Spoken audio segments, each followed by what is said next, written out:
Hello student, देखिए बेटा class 9th वाले स्टूडेंट देख लीजिए। आज इस वीडियो में मैं आपको बताने जा रहा हूँ। देखिए आपकी ऑनलाइन की आज पहली वीडियो है बेटा। ऑनलाइन क्लास की आज पहली क्लास है आपकी क्लास 9th वालों के लिए, जो 2022 में आपकी स्टार्ट हो रही है। इससे पहले आपकी स्टार्टिंग में शायद चली होगी या पिछले साल में जो आपका चली होगी 2021 में भी आप चली होगी क्लास। लेकिन आज से जो क्लास स्टार्ट 2022 में जो ऑनलाइन क्लास स्टार्ट हो रही है आपकी, उसमें आज की पहली क्लास है बेटा ये, ठीक है। तो इसमें आपके मैथ में दो पार्ट चल रहे थे, एक फर्स्ट एक सेकंड पार्ट। तो सेकंड पार्ट में मैं आपको बेटे पढ़ा रहा था परमेय पढ़ा रहा था आपको, चैप्टर नंबर 10 चल रहा था आपका, मुझे याद है, शायद आपको भी याद होगा। चैप्टर नंबर 10 में आप देख लीजिएगा, चैप्टर 10 में चैप्टर का नाम है आपका वृत्त, सर्किल, ठीक है। इसमें आपकी चल रही थी परमेय नंबर 4। परमेय नंबर 4 एक बार देख लीजिए आप लोग। तो परमेय नंबर 4 कराने जा रहा हूं आपको। 4 को आप कैसे करेंगे, 4 को समझ लीजिए। परमेय नंबर 4 में देखिए बेटा पेपर में क्वेश्चन कैसे आता है। एक्चुअली अभी आप 9th क्लास में हैं, ये परमेय आपकी 9th क्लास में भी आ सकती है और 10th में भी यूज होती है, 10th के बाद भी यूज होती है। कोई कंपटीशन एग्जाम देंगे वहां भी आपकी ये परमेय यूज हो जाती है क्वेश्चनों में, ठीक है बेटा। तो सबसे पहले ध्यान देंगे, क्वेश्चन अगर परमेय सिद्ध करवा रहा है आपसे वो, तो क्वेश्चन कह देता है वो कहता है सिद्ध कीजिए कि एक वृत्त के केंद्र से एक वृत्त के केंद्र से जीवा को समद्विभाजित करने के लिए खींची गई रेखा जीवा पर लंब होती है। खींची गई रेखा जीवा पर क्या होती है बच्चों, लंब होती है। लंब का मतलब है 90 डिग्री की, लंब का मतलब है कि 90 डिग्री का कोण बनाती है वो, 90 डिग्री का कोण बनाती है वो, लंब का मतलब होता है। लंब का मतलब होता है किसी कोण पे 90 से कोई कोण बन रहा हो तो इसे लंब कहता हूं मैं यहां पर। समकोण त्रिभुज में आपको पता है लंब होता है। चलिए लंब की बात आती है तो 90 डिग्री कोण से आप समझ जाना, ठीक है। तो क्वेश्चन तो बेटा इस प्रकार से आएगा आपका, अगर एग्जाम में क्वेश्चन आता है। लेकिन आपको करना कैसे है, इसकी स्टार्टिंग कैसे होती है, कुछ हेडिंग्स हैं मैंने आपको बताई भी थी। सबसे पहली हेडिंग होती है आपकी सिद्धांत बच्चों। क्या होती है बच्चों, सिद्धांत। सिद्धांत आप देख लीजिए, सिद्धांत में कैसे क्या क्या लिखना है आपको, कुछ नहीं लिखना। सिद्धांत में आपको केवल सिद्ध कीजिए की हटाना है। क्या हटाना है आपको, सिद्ध कीजिए की हटाना है। और यहां से स्टार्ट कर देना है, एक वृत्त के केंद्र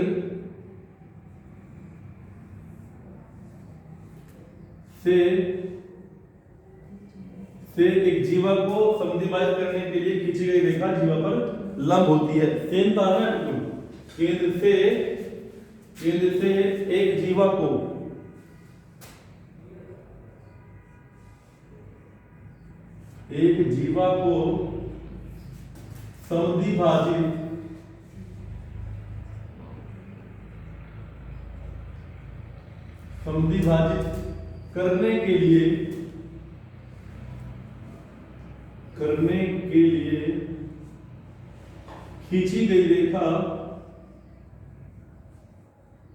के लिए खींची गई रेखा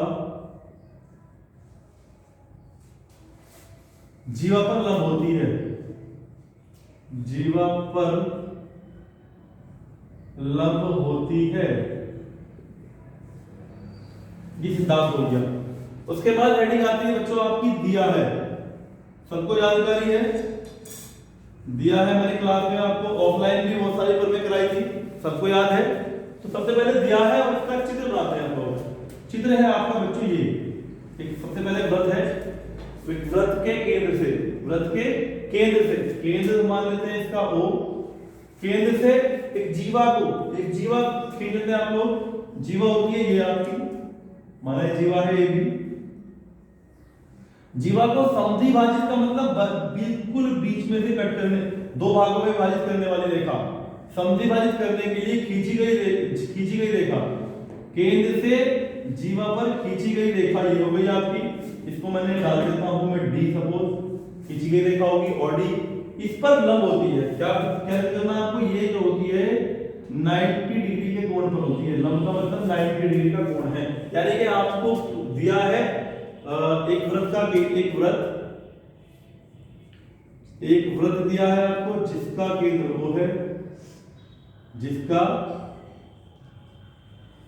केंद्र O है बच्चों, ठीक है, जिसका केंद्र O है, और AB एक जीवा है, AB एक जीवा है, AB एक जीवा है, AB एक जीवा है, और इसको ये समधि OD जो है जीवा रेखा OD AB को समद्विभाजित करती है।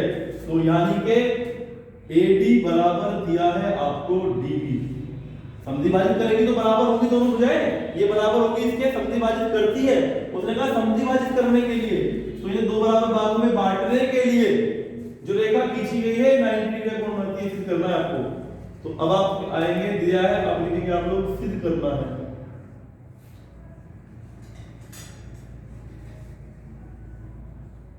सिद्ध करना है, सिद्ध करना है। सिद्ध करने के लिए आप लिखेंगे कोण ODA बराबर 90 डिग्री आपको सिद्ध करना है, और कोण ODB, कोण ODB भी आपको 90 सिद्ध करना है, कोण ODA बराबर 90 सिद्ध करना है, ODB बराबर भी 90 आपको सिद्ध करना है, ठीक है। और क्या करना है आपको, अब आगे आपकी रचना लिखेंगे आप लोग, रचना, कुछ रचना भी करनी पड़ेगी बच्चों। रचना क्या करनी पड़ेगी, O से A को बुला लो, O से B को बुला लो, तो आप देखेंगे OA और OB वृत्त की त्रिज्याएं हैं, OA और OB क्या है बच्चों, वृत्त की त्रिज्याएं हैं। तो हम लिखेंगे हमने O से A व B को मिलाया, A व B को मिलाया। जब A से आप O से A व B को मिलाएंगे तो आप देखेंगे दो त्रिभुज बन रहे हैं आपके पास में, ODA और ODB, ODA और ODB। तो सबसे पहले आप लिखते हैं उत्पत्ति, इसके बाद जो हेडिंग है आपकी उत्पत्ति, लास्ट हेडिंग है आपकी उत्पत्ति में उत्पन्न करना है, सिद्ध करना है आपको, ठीक है बच्चों। क्या सिद्ध करना है, ये प्रूफ करना है। तो सबसे पहले आप देखेंगे उत्पत्ति में लिखेंगे त्रिभुज OAD व OBD में, त्रिभुज OAD व त्रिभुज OBD में, OAD व OBD में जब आप लेके चलेंगे दोनों त्रिभुजों को, तो आप लिखेंगे सबसे पहले इसमें, हाँ इसमें आप लिखेंगे OA बराबर है OB, OA बराबर है OB। तीन चीजें बराबर होते ही किसी दो त्रिभुजों में अगर तीन चीजें बराबर हो जाती थी तो वो त्रिभुज हो जाते हैं आपके सर्वांगसम, और जो त्रिभुज सर्वांगसम होते हैं उसकी सारी संगत भुजाएं बराबर होती हैं और सारे संगत कोण भी उसके बराबर होते हैं, सबको जानकारी है। तो OA बराबर OB क्यों होती है, क्योंकि वृत्त की त्रिज्याएं हैं, क्योंकि एक ही वृत्त की त्रिज्या है, ठीक है बच्चों, ये वृत्त की त्रिज्या होगी। अब दूसरे पार्ट पे आता हूं मैं, अब मैं लिखता हूं OD बराबर है OD, क्योंकि कॉमन भुजा है, OD बराबर है OD क्योंकि कौन सी भुजा है, कॉमन भुजा है, दोनों में कॉमन भुजा है नहीं है। तीसरी बात पे आता हूं मैं, तीसरी बात मैं देखता हूं इसमें AD बराबर है DB के, AD बराबर है DB के, ये कहां से है, ये क्वेश्चन ने दिया है, आपको दिया है क्या, AD बराबर है DB के, कहां से है, दिया है। तीनों बात हो गई, तो मैं लिख देता हूं यहां पे साइड साइड साइड इक्वल हो रही है, तो साइड साइड साइड कसौटी से